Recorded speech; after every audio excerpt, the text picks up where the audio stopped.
bacaan-bacaan hari ini sama seperti isi surat Gembala Bapak Uskup Agung Semarang yang kemarin. Salah satunya berbicara tentang pantang puasa, sedekah, dan doa. Maka di awal ini saya mau menggarisbawahi beberapa pertanyaan yang sempat diajukan kepada saya terkait dengan pantang puasa, doa, dan sedekah. Mungkin tidak sama sekali baru bagi kita, tetapi bisa menjadi semacam penggaris bawahan kembali terkait dengan puasa, pantang, sedekah, dan doa. Nah, mari kita ingat dari surat Gembala yang setiap kali kita dengar, yang dibacakan, ataupun yang Bapak Ibu para saudari-saudara juga sudah terima semuanya. Mari kita lihat yang pertama tentang puasa.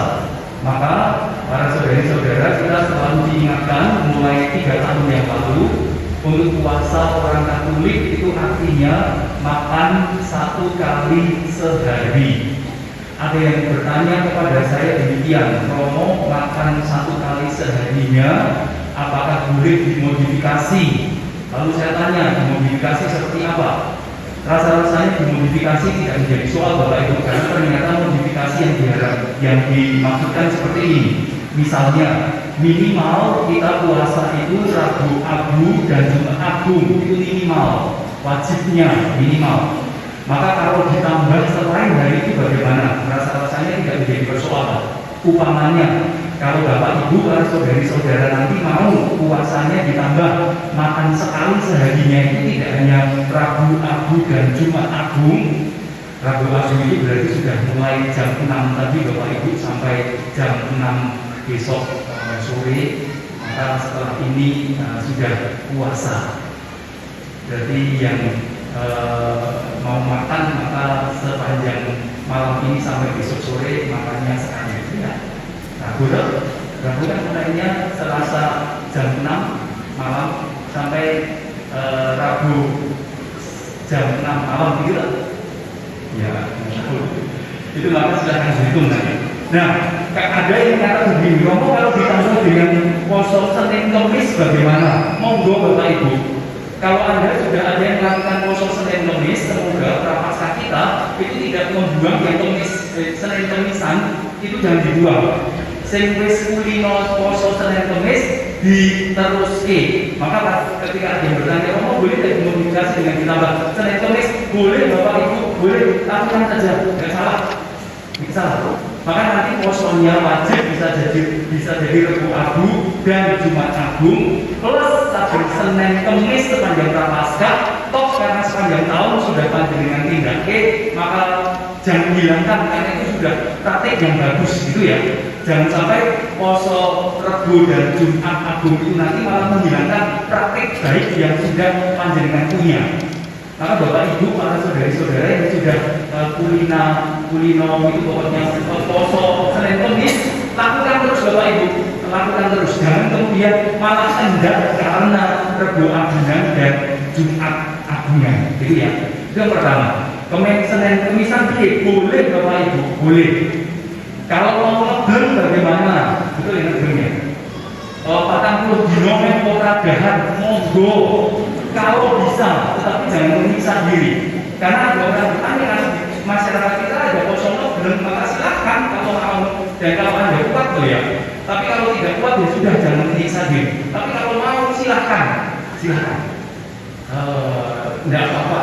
Tapi jangan nekat cari perkara. Tetapi kalau ada yang kuat silahkan. Jadi jangan sampai prapaskah kita justru mengurangi kebiasaan baik kita puasa yang sudah kita lakukan. Lalu berikutnya yang ketiga ditambahkan, Romo nek 40 dino posone bagaimana? Silahkan. Jadi posonya tidak hanya 2 kali Rabu Agung dan Jumat Agung, tetapi 40 hari boleh. Sepanjang 40 hari ke depan itu poso makannya sekali sehari. Bukone arti buko Bapak Ibu makan 3 kalinya kapan? 6 hari Minggu. Bapak Ibu para saudari-saudara, masa prapaskah kita itu hanya 40 hari kerja. Minggu itu prei pasani. Ingat tuh ya. Jadi minggu itu waktunya buko. Jadi dukun itu artinya makan 3 kali. Jadi seminggu, Senin, di Setu dari sepisan. Kalau mau ya, ini bukan paksaan. Kalau ada yang mau melakukan silahkan. Bukan nih, jadi makan 3 kali lagi. Sabtu, Minggu. 40 hari masa puasa antara Paskah itu 40 hari kerja. Minggu itu waktunya istirahat puasa. Maka boleh 3 kali lagi makan dalam sehari. Monggo, pokoknya pantang puasa kita itu tidak kemudian menghilangkan yang praktik sudah kita lakukan. Itu catatan pertama, supaya jangan sampai merasa posone wong Katolik tambah meringankan kebiasaan baik yang sudah dilakukan. Enggak, ini menambah kepada para saudari. Itu ya. Lalu berikutnya tentang pantang yang ditulis, kita semua sudah tahu pantang itu pantang makan daging.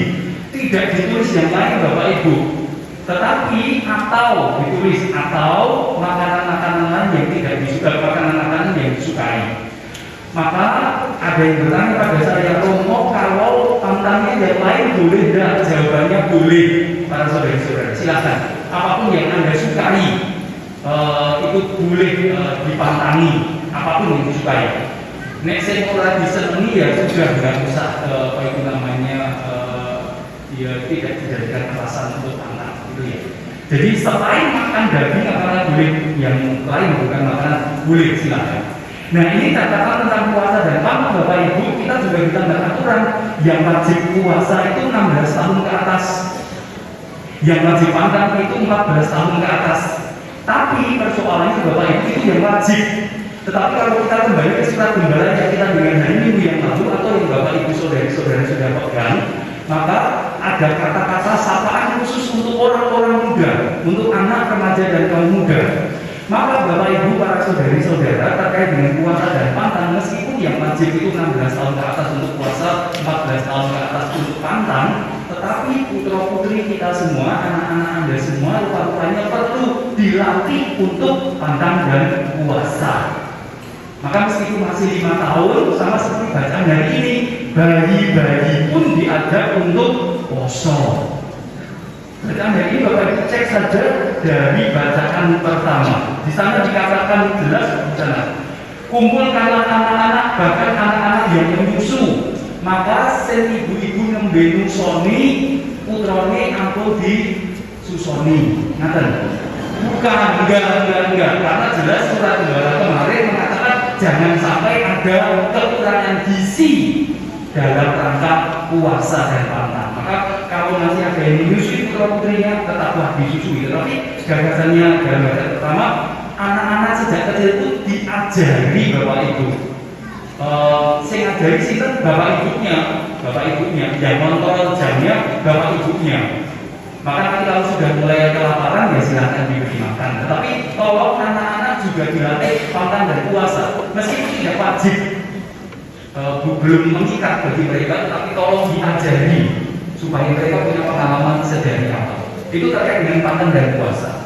Nah, sekarang yang sedekah Bapak Ibu, para saudari-saudara, dalam sedekah tidak dibahasakan secara khusus, tetapi rupa-rupanya dalam praktek kehidupan kita menggereja ada simpang siur, ada banyak orang yang masih bertanya-tanya, saudara koyo ngopo? Tahun lalu ada yang bertanya pada saya, Romo, aku tak bakal melu APP, kota APP omahku tak kosongi. Lho kene nopo kok dikosongi? Karena kami sekeluarga punya niat, masing-masing orang dalam keluarga 5 orang akan punya target masing-masing, bantu temannya. Apakah boleh? Boleh Bapak Ibu, tetapi APP-nya jangan kecer. Maka kita menemukan tradisi itu dengan perlu dipahami dengan cara demikian Bapak Ibu. Satu, dalam rangka prapaskah kita ini nanti kalau sedekah pribadi misalnya, tiba-tiba ada pengemis datang lalu minta uang, diberi boleh tidak secara pribadi? Silahkan beri. Jangan sampai masa prapaskah malah pengemis kapiran. Wah, jangan Bapak Ibu.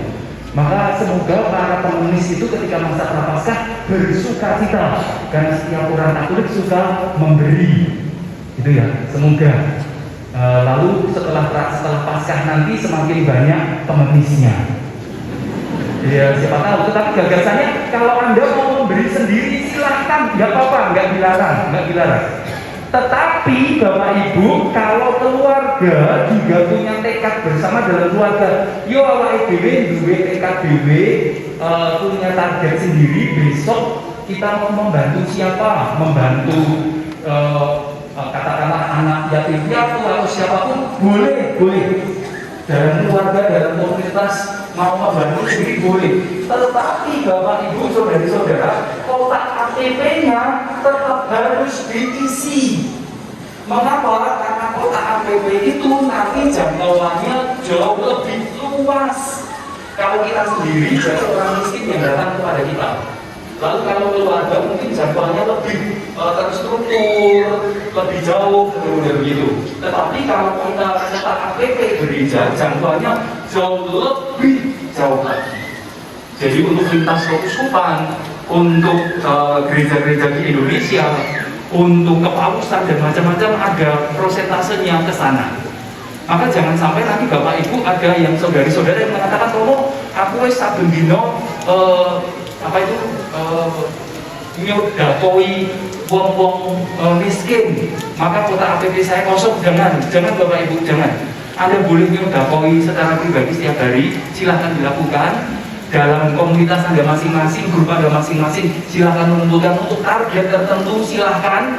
Tetapi kota APP-nya please jangan sampai kosong, karena itu jangkauannya lebih besar lagi. Ngerti? Jadi lingkaran kecil, lingkaran besar, dan lingkaran yang lebih besar lagi. Maka jangan ada lagi yang bertanya pada saya, "Romo, kota APP saya kosong karena sudah nyumbang sendiri-sendiri." Jangan Bapak Ibu, enggak. 3 kalau Anda mau, gitu ya. Maka yang baik selama Prapaskah ini ditambahkan. Boleh nyumbang sendiri-sendiri, nyodakoi sendiri-sendiri, dalam konteks keluarga boleh nyodakoi sendiri-sendiri, tetapi kotak APP-nya jangan sampai low. Gitu ya. Itu setiap kalinya. Itu terkait dengan sedekah. Lalu berikutnya Bapak Ibu, yang ketiga terkait dengan doa. Nah, beberapa waktu ini ada yang bertanya kepada saya, "Romo, saben-saben aku sembahyang kok masalah koyo kayane kuwi malah ngebruki aku." Bapak Ibu pernah merasa begitu, saudari-saudara? Jadi ketika kita berdoa, rasa-rasanya kok masalahnya malah jadi koyo tumpuk undung ya. Aneh ngono Romo luwih becik aku rasa sembahyang. Aduh Bapak Ibu, para saudari-saudara, kita itu sudah tahu sejak awal, sejak sangat awal kita tahu yang namanya doa itu bicara dengan Tuhan, bercengkerama dengan Tuhan, mudah rasa dengan Gusti Allah kita. Maka doa itu bukan sekedar Gusti nyuwun duit, Gusti nyuwun rezeki, Gusti nyuwun jodoh, Gusti nyuwun umur, bukan sekedar itu. Tetapi doa itu berkomunikasi loh, ngobrol. Gusti kula niku pengen niki ning kok ora sanggup ketoke kula niku pengen lemu ning kok cacingan terus. Itu yang harus dikatakan. Lalu nanti saya punya solusi. Nah, Bapak Ibu, para saudara-saudara, maka doa itu sebetulnya tidak membuat masalah itu lebih awake dhewe. Enggak. Tetapi kalau kita tahu dan menghayati doa, maka doa itu sebetulnya mengajak kita itu semakin terbuka pada Tuhan dan tahu janjani masalah kuwi ruwete kaya ngopo wae. Jadi ketika saya berdoa, saya itu membuka janjani aku masalah kaya ngopo wae to, saya buka kepada Tuhan. Lalu setelah rampung sembahyang, karena saya sudah menyampaikan masalah-masalah saya, lalu seolah-olah iya gak sembahyang kok masalahnya jadi ketok welo-welo kabeh, betul. Tetapi tidak menimpa kita bertumpuk-tumpuk, tetapi karena kita mengatakan persoalan kita kepada Tuhan, maka lalu terbuka semuanya. Maka Bapak Ibu, para saudari-saudara, kalau kita berdoa lalu rasa-rasanya awake dhewe koyo digeruti masalah, jangan salah, enggak, masalah tidak digeruti. Tetapi ketika kita berdoa, terbuka pada Tuhan, curhat pada Tuhan, lalu ngetani masalah saya apapun juga, lalu saya jadi tahu, oh masalahku ini. Aku kok oke musuh ini berdoa ini. Musuh kalau aku musuhku sudut, berarti aku kudu ini. Gak sembahyang adalah penggawean hanya. Itu tuh Bapak Ibu, karena sudah tahu resolusinya, supaya saya berkurang musuh saya, maka saya harus murah hati, saya harus lemah mana dan macam-macam. Gawean tambahan. Tetapi itu bukan tambahan sebetulnya, tetapi kesadaran yang lebih berkali. Maka yang ketiga tentang doa, Bapak Ibu, para saudara-saudara, jangan lagi menganggap doa itu sama dengan memberi kesempatan pada masalah untuk tumplek ngebluti saja. Bukan. Doa itu mengajak saya tahu saya punya masalah apa saja, lalu solusinya kira-kira apa saja, solusi A, B, C, D dan sebagainya. Lalu setelah sembahyang saya tahu, bar sembahyang kok aku ngerti akeh bagian sing kudu tak tindake. Itu tentang doa, Bapak Ibu. Maka semoga puasa, pantang, sedekah dan doa menjadi lebih kaya dalam puasa ini. Semoga setelah program ini nanti Bapak Ibu ada yang lihat dan komentar lagi dengan persoalan-persoalan baru supaya nanti bisa saya sampaikan pada kesempatan berikutnya. Tapi gagasannya puasa, pantang, sedekah, doa kira-kira seperti ini, Bapak Ibu. Jangan sampai dengan pantang, puasa, sedekah, doa kita justru mengurangi hal-hal baik yang sudah kita mulai. Anda boleh memvariasi puasa panjenengan, boleh minimal Rabu Jumat Agung, tetapi kalau mau ditambah Senin Kemisan silahkan. Mau ditambah 40 hari kerja bukane mongso dino minggu silahkan, bisa. Mau ngeblek bisa, asalkan kuat. Pokoknya prinsipnya jangan menyiksa diri. Pantang tidak harus sekedar pantang makan, apapun yang saya sukai. Kalau suka kerja ditambah suka kerjanya, kalau suka kerja jangan malah pantang nyambut gawe, enggak. Pantang itu yang benar-benar saja lah Bapak Ibu, jangan pantang bekerja. Kalau Anda mau pantang bekerja, saya nantang panjenengan pantang bernapas dong, begitu aja. Pantang makan juga, maka tidak. Lalu berikutnya puasa dan pantang, meskipun ada usia minimal, tolong putra putri panjenengan diajari, meskipun masih kecil, diajari.